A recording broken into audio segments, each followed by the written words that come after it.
Bienvenue sur Paris-Nice 2020, la deuxième étape mènera les coureurs de Chevreuse dans les Yvelines à Charlette-sur-Loing. Place aux sprinteurs aujourd'hui sur ce tracé de 166 km à travers la région parisienne avant de terminer dans le Loiret. Des points à prendre pour le maillot de grimpeur en début de parcours pour les baroudeurs avant que la bagarre n'ait lieu sur la ligne. Jonathan Hiver de Total Direct Energy, comme hier, se porte à l'avant en début d'étape pour grappiller des points sur les premières côtes du parcours. Il est en compagnie de José Manuel Diaz de l'équipe Nico Delco Provence qui lui dispute les ascensions. Les hommes de tête n'auront jamais plus de 3 minutes d'avance dans cette étape. Ils sont tenus en respect par un peloton mené par les équipes de sprinteurs. D'ailleurs, l'écart chute rapidement à 65 km de la ligne d'arrivée. On est passé sous la minute d'avance pour le duo de tête qui sera finalement repris quelques kilomètres plus loin au niveau de la ville de La Chapelle, la Reine. Au sprint intermédiaire de Puiselet, situé à 50 km de l'arrivée, l'équipe Boransgro travaille afin d'emmener Maximilian Schartmann vers les bonifications. Et c'est Peter Sagan en personne qui laisse la place à son leader sur la ligne. Voilà 3 secondes de grappiller pour le champion d'Allemagne. À environ 30 km de l'arrivée, sur de longues lignes droites prises au vent, l'équipe FDJ tente un coup de bordure et roule fort à l'avant du peloton pour décrocher quelques leaders et sprinteurs, notamment Caleb Ewan. Et un groupe d'une vingtaine de coureurs est distancé et perd rapidement 25 secondes. Mauvais moment également pour Julien Alaphilippe, victime d'une crevaison qui est contraint de chasser derrière le peloton.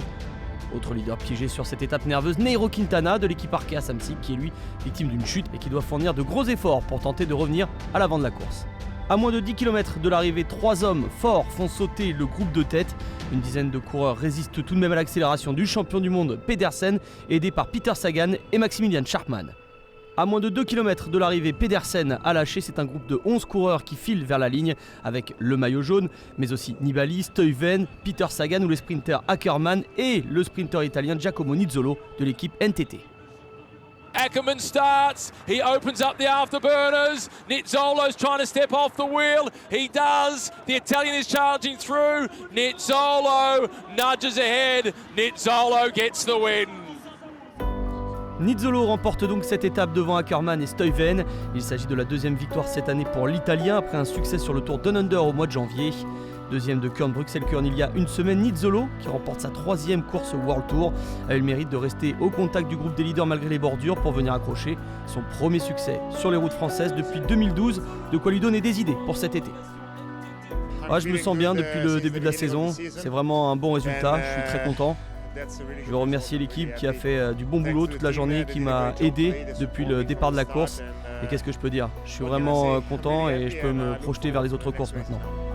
Nizzolo règle donc un groupe de 11 coureurs. 18 secondes plus tard est arrivé le groupe Bardet-Pinot.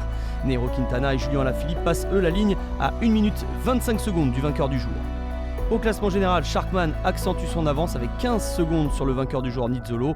Le troisième, c'est Jasper Stuyven. Parmi les favoris, on retrouve dans le top 10 Vincenzo Nibali, Sergio Higuita ou encore Félix Grossschartner, son coéquipier. Pinot est lui 15e à 43 secondes. Demain, place à la 3e étape. Elle partira de la Chalette-sur-Loing pour rallier La Châtre dans l'Indre.